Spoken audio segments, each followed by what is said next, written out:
Hello students, आपका अपने YouTube परिवार इंग्लिश गुरु में स्वागत है। और हम लोग टाइम एंड टेंस जैसे इंपॉर्टेंट चैप्टर पे आ चुके हैं, इंपॉर्टेंट टॉपिक पे आ चुके हैं।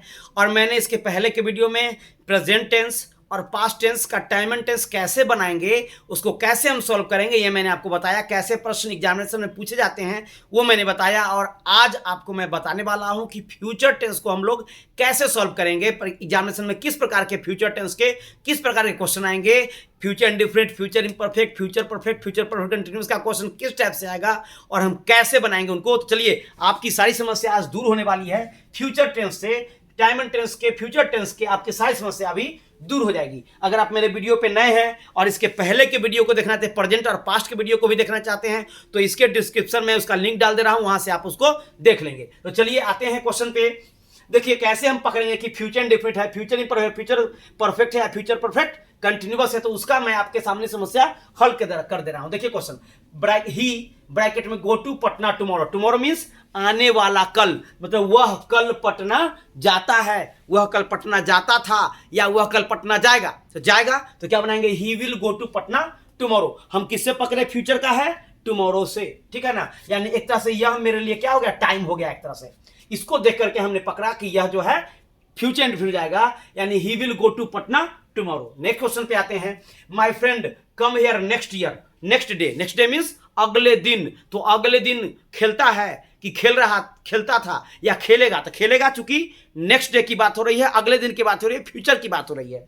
तो क्या बनाएंगे, my friend will come here next day, मतलब मेरा दोस्त अगले दिन यहां आएगा। बिल्कुल स्पष्ट है। मतलब मैंने आपको बार बार बतलाया है कि टाइम एंड टेंस के लिए किसी रूल पे नहीं जाएंगे हम। टाइम एंड टेंस का जो क्वेश्चन आएगा उस क्वेश्चन का अर्थ लगाएंगे, सटीक अर्थ। आप अगर सटीक अर्थ लगाना जान जाएंगे तो एक भी क्वेश्चन आपका गलत होने वाला नहीं है, इस बात की गारंटी है। चलिए क्वेश्चन नेक्स्ट पे आते हैं। सीता ब्रैकेट में arrive here at 10 o'clock। At 10 o'clock यहां पे जो है यही मेरा टाइम है, ठीक है ना। एट 10 o'clock कहने का मतलब क्या हुआ कि 8 बजे सीता यहां पहुंच जाएगी। 8 बजे सीता यहां पहुंच जाएगी। सटीक अर्थ लगाना सीखेंगे। Sita will arrive here at 10 o'clock। उसका है कहता ना कितना बजे आ जाएगी, तो पक्का 8 बजे आ जाएगा। कहता ना पक्का 8 बजे वो आ जाएगा। आप तुम घड़ी देखो ना। अब नेक्स्ट क्वेश्चन पे आते हैं। If you help me I shall help you. देखिए एक प्रेजेंट होता है तो एक फ्यूचर होता है। वह आएगा तो मैं जाऊंगा, एक प्रेजेंट में बनाएंगे, एक फ्यूचर में। ही कम्स आई शैल गो। अगर तुम मेरी मदद करोगे तो मैं तुम्हारी मदद करूंगा। If you help me I shall help you. यानी जब दो फ्यूचर टेंस आपस में जुड़ते हैं तो एक को बनाते हैं प्रेजेंट इंडिफिनिट में, दूसरे को बनाते हैं फ्यूचर इंडिफिनिट में। सिमिलर क्वेश्चन है ये कि इफ यू हेल्प मी, अगर तुम मेरी मदद करोगे तो मैं तुम्हारी मदद करूंगा। I shall help you. If you help me I shall help you. Next question पे आते हैं। ही ब्रैकेट में buy a car when the price goes down, है ना। देखिए फिर ये यहां पर क्या है, ये प्रेजेंट इंडिफिनिट है, यानी इसको किस में बना देंगे, फ्यूचर इंडिफिनिट में। जब दाम कम जाएगा, जब दाम घट जाएगा तब मैं कार खरीदूंगा। जब दाम घट जाएगा तो मैं car खरीदूंगा।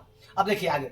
Eight this time tomorrow I bracket में play cricket. At this time tomorrow कहता है कि कल इस समय, है ना, मैं क्या, तो मैं ये क्रिकेट खेलता रहूंगा। ये किस में चला जाएगा, फ्यूचर इम्परफेक्ट यानी फ्यूचर कंटिन्यूअस में, कि कल इस समय तक मैं क्रिकेट खेलता रहूंगा।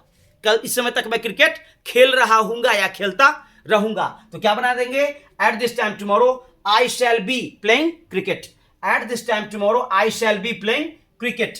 नेक्स्ट क्वेश्चन पे आते हैं। आई ब्रैकेट में complete this work by the end of this week. एक बात आप जान लीजिए कि फ्यूचर टेंस में आपको फ्यूचर इंडिफिनिट और फ्यूचर परफेक्ट ही आपको ज्यादा मिलेंगे। इम्परफेक्ट और कंटिन्यूअस मिलने के चांसेस बहुत कम हैं, ठीक। तो फ्यूचर परफेक्ट का क्वेश्चन है ये।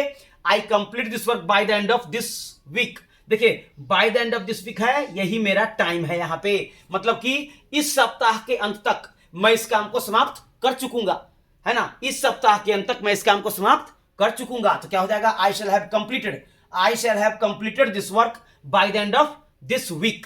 नेक्स्ट है ही ब्रैकेट में कम हियर बिफोर मंडे, है ना। ही ब्रैकेट में कम हियर बिफोर मंडे मतलब कि सोमवार के पहले वह यहां पहुंच चुकेगा, यानी फ्यूचर परफेक्ट।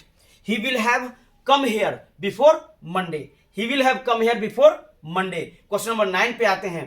इट ब्रैकेट में rain before I arrive home, है ना। देखिए एक फ्यूचर, है ना, एक फ्यूचर एक प्रेजेंट। देखिए ध्यान से, इट ब्रैकेट में rain before I arrive home. अब आफ्टर और बिफोर से जब जुड़ता है तो आपको मैंने बताया था मेरे घर पहुंचने के पहले वर्षा हो चुकी थी, तो it had rained before I reached home, लेकिन मेरे घर पहुंचने के पहले वर्षा हो चुकी होगी तो क्या बनाएंगे, वर्षा हो चुकी होगी, it will have rained before I rich home, यानी एक फ्यूचर तो एक प्रेजेंट इंडेफिनिट। सिमिलर क्वेश्चन है ये कि it will have rained before I arrive home, एक प्रेजेंट एक future perfect, it will have rained before I arrive home. Next question है by this time next month I bracket में complete this work, by this time next month, by this time next month है ना, I bracket में complete this work, by the time next, by the this time next month, यह मेरा क्या है, time है, इसी को समझना जरूरी है। क्या है by this time next month, मतलब अगले महीने के इस समय तक है ना मैं इस काम को पूरा कर चुकूंगा, I shall have completed this work, अगले महीने के इस समय तक मैं इस काम को पूरा कर चुकूंगा। अब नेक्स्ट क्वेश्चन है bye the end of this year I bracket में टीच हेयर फॉर 5 years। अब देखिए फॉर 5 years, देखिए टाइम देख लीजिए, यानी कि 5 वर्षों से है ना, यानी कि कंटिन्यूअस खोज रहा है, perfect continuous, future perfect continuous, तो क्या हो जाएगा बाय दिस टाइम है ना, by the end of this year I shall have been teaching here for 5 years, मतलब कि by the end of this year मतलब इस साल के अंत तक है ना मैं यहां पिछले 5 वर्षों से पढ़ाता रहूंगा, मैं यहां 5 वर्षों से पढ़ाता रहूंगा, मतलब 5 साल हो जाएगा है ना, इस bye the end of this year मतलब इस साल के अंत तक मेरा पढ़ाता हुआ 5 साल हो जाएगा यहाँ पे, तो यह क्या हो जाएगा future perfect continuous, I shall have been teaching here for 5 years by the end of this year. तो स्टूडेंट्स इस प्रकार से आपका प्रेजेंट, पास्ट और फ्यूचर का टाइम एंड टेंस मैंने आपको बखूबी बता दिया। आप किसी बुक से इसको आप सॉल्व करके देख सकते हैं, अगर समस्या आएगी तो कमेंट बॉक्स में लिखें, या अगर इस फ्यूचर में अगर आपको समझने में कोई समस्या आई होगी तो कमेंट बॉक्स में जरूर लिखें। अब प्रेजेंट, पास्ट और फ्यूचर के बाद भी जो कुछ होता है टाइम एंड टेंस, उसको भी मैं आपको बताने का प्रयास करूंगा, जैसे पैसिव वॉइस में भी हो सकता है, सिंपल सेंटेंस में भी हो सकता है, तो उस सारे टाइम एंड टेंस को मैं इसके बाद के वीडियो में बताने का प्रयास करूंगा। तब तक इतना ही, धन्यवाद।